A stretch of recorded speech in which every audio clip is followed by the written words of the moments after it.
Hey everyone, welcome back to Crypto Cash. Thank you very much for joining me here. I hope you're having an amazing day and a wonderful Wednesday. Interesting behavior here from Bitcoin. We lost that support level at 29,300, testing 29,000 and just barely dipping below. So what's this mean for us? Well, we're going to look at some important high block capital data. There's a few things in the charts that are really important to recognize on both smaller and larger time frames. We also want to draw out some new Fibonacci retracement levels here and kind of update this based on the most recent low to the most recent high, because we are now digressing below that support level and we want to kind of see what that looks like. Okay, so again, just getting some fib levels here together to kind of see roughly where we're at. Once again, that 0.618 at 29,300 is still going to be a previous support turned resistance level, so we can expect that concurrent with the 20-day SMA right there at that same level to be a resistance level now. Okay, so keep in mind, price comes back up, there's a good chance it'll get rejected from there.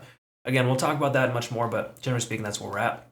Again, if you're new to the channel, thanks again for joining me. Hope you're having a great day. Just a quick little heads up here. We did have some nice H-bar profits there. We had our third target, 20% in roughly a day and a half. Now, that's a short that we took, honestly, a little early because it jumped way up to like 0.76. But regardless, took some profits there because, again, you got to kind of take profits in both directions in these kind of markets, because just going long all day long is not really the most appropriate right now, especially when we have this wonderful sea of red. There is very little green here in these pastures. So just keep in mind, Bitcoin dominance is starting to plateau. It's no longer increasing, of course.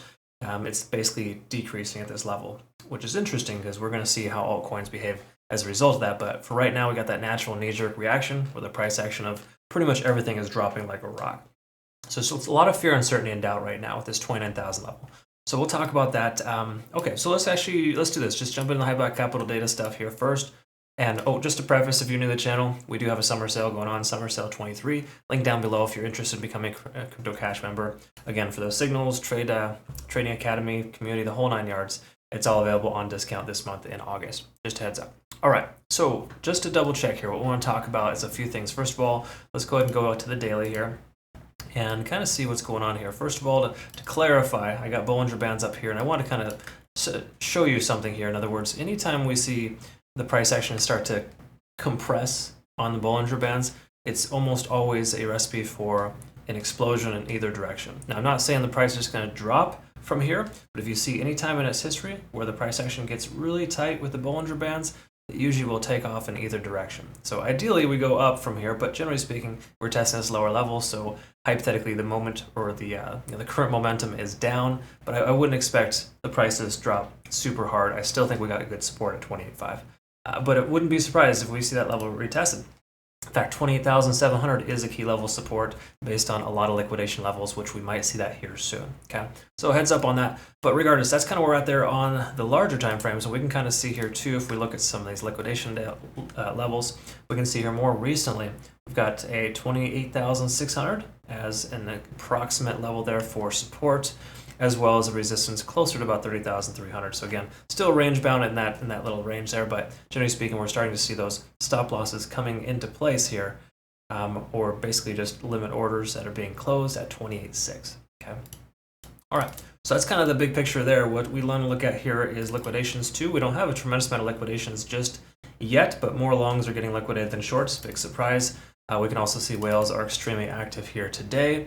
The more active they become, the lower the price goes. They're typically active when the price action is at testing key level supports, I've noticed. So oftentimes when we're at this range here, which we've been stuck out for way too long, we can see that the whales are pushing hard. And that's exactly why the price explodes in the other direction if the price continues to stay at the same level for too long, because we have so little price action and so little volume, it creates more volatility. And again, because right now, whales are just having a field day. They keep wicking out a lot of positions, and it's just not the greatest circumstances for certain types of trading, I guess you will. That being said, we can see here, this is a newer indicator I pulled up on the chart. This is basically top traders' average leverage delta, basically telling us the delta for the top traders, and the top traders are just those who are trading with the most amount of volume. So in that case right now, we can see kind of the average amount of leverage is leveraged more so towards short than long. Big surprise, but they are effectively shorting right now, of course, whereas yesterday they were considering more long bias. It makes sense considering we were holding strong at that 29,300 level, right? Now that we've broken below, they've broken bearish. Taking a look here at longs, we can see longs are getting closed at a higher rate than usual. So last 7 days in a row, we've seen longs getting liquidated and or closed. Last 2, actually 4 trading days, we can see that shorts have been opened more consistently than closed. So there is definitely a short bias right now. We can probably see the same thing here as well when it comes to these levels. Let's double check our longs and kind of see. We get some longs getting wrecked there. They're roughly at about 29,200, and they're now currently underwater. Are there late longs though? There's a few late longs here coming into play at about 28.9. And when it comes to the shorts, there's, again, a lot of profit there at 29.1 level. Okay, so shorts are definitely succeeding here today. So what does that mean for us here? Well, let's take a look at the charts and kind of see how this plays out with the charts here. Okay, so again, just to actually clarify here really quick, we knew this before, but with us treading water just above that 200, correction, the 20-day set moving average, plus that level at 29,300, we lost it officially last night, and we are now breaking bearish. Okay, so it hasn't been a surprise. We've known that the price is going to be moving down here for some time. Ever since we broke below the 50-day SMA, couldn't close above. It's been a pretty firm indication, in my opinion. And we can also see, too, we lost 50 on the RSI. We kept rejecting out there, and pretty much everything is pointing down. We are also diverging on the MACD. Big surprise. Okay, so again, all signs point down. There's literally nothing positive about the daily. You do got to recognize, though, too, a lot of times when it comes to situations like this, there's a lot of liquidity, right? And the liquidity in the market right now, again, goes as low as 20,500. So to me, I would feel comfortable taking a long somewhere in the range of about 28.5, just based on the simple fact that that's a liquidity level. A lot of times the liquidity will get grabbed here and come right back up. Okay, so it's a common characteristic for that to occur. So be mindful of that. Also be mindful, too, we do have some fair value gaps below. Obviously, 27,000 to 28.2 is a pretty significant recent fair value gap that occurred back in June when the price shot up without any correction. Okay. So again, just something to kind of think about there. And let's touch on this too as well while we got this pulled up on the 4-hour. This is also reflectant of that liquidity there. We can see again, 28.6. I wouldn't be surprised the price comes down here, possibly even dips down below and continues higher. It's a really common characteristic for that most recent low to be tested, broken below, scare the heck out of everybody, and then they just turn it right around and then liquidate all the shorts. So again, these shorts are probably in good shape, but if you start opening shorts right here at 28.5, 28.6, that's where they start to get you. So be very careful with that range. Okay. All right. So that's kind of where we're at there with some of the obvious stuff there. Some of the inobvious things that some people don't always pay attention to because they're more basic and rudimentary. So we're getting closer to 30 on the RSI. Typically, in Bitcoin's history, it's rare to dip below 30 on the RSI. So that does imply that this could be a potential bouncing point here at 29,000 even. Okay. Again, I'm not putting all my eggs in that basket, but I can tell you, though, that historically, it's less common for the RSI on the 4-hour time frame to come below 30. Again, pretty much every single time it's come below, it's recovered quite quickly.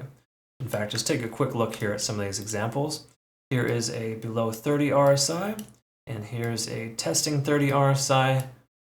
And of course, there's any other instances. Here's another one here.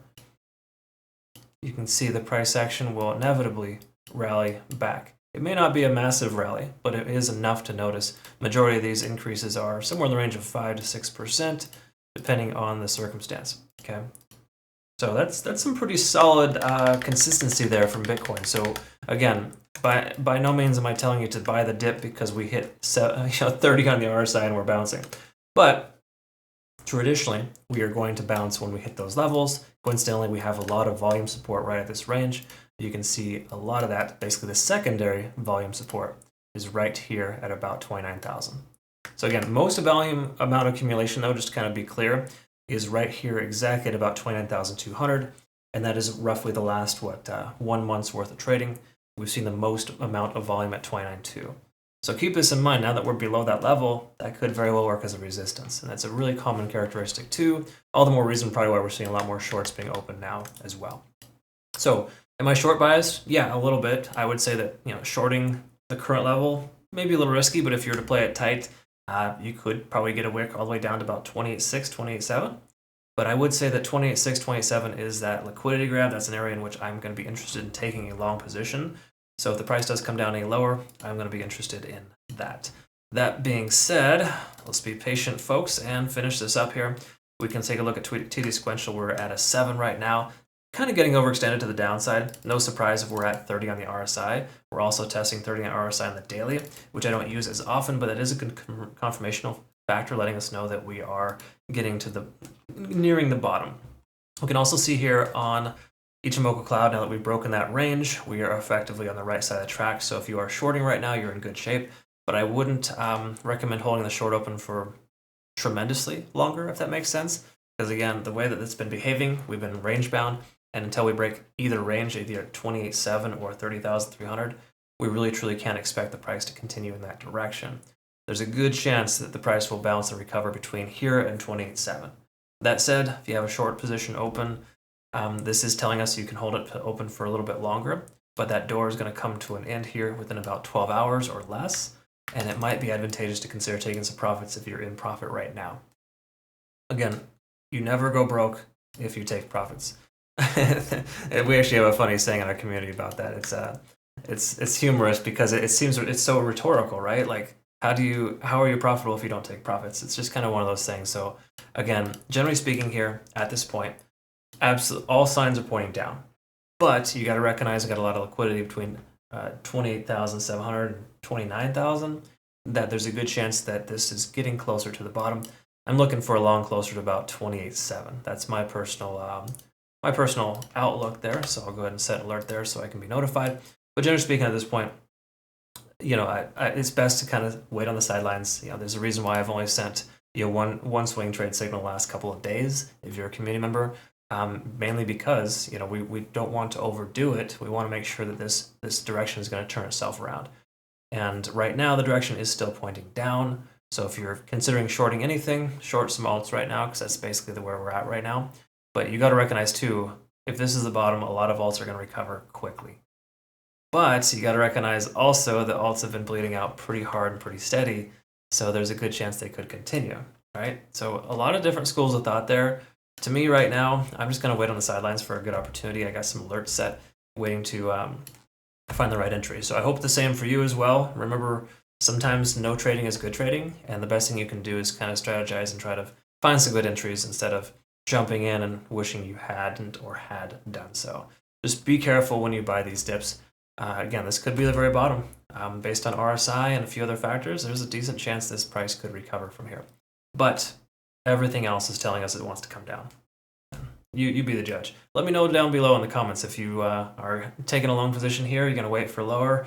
I'm very curious to hear your thoughts. Also, help us grow our Twitter and our Telegram communities. Links down below for that as well. I hope you have a great rest of your day. We'll see you again soon. Thanks again for your time. Take care.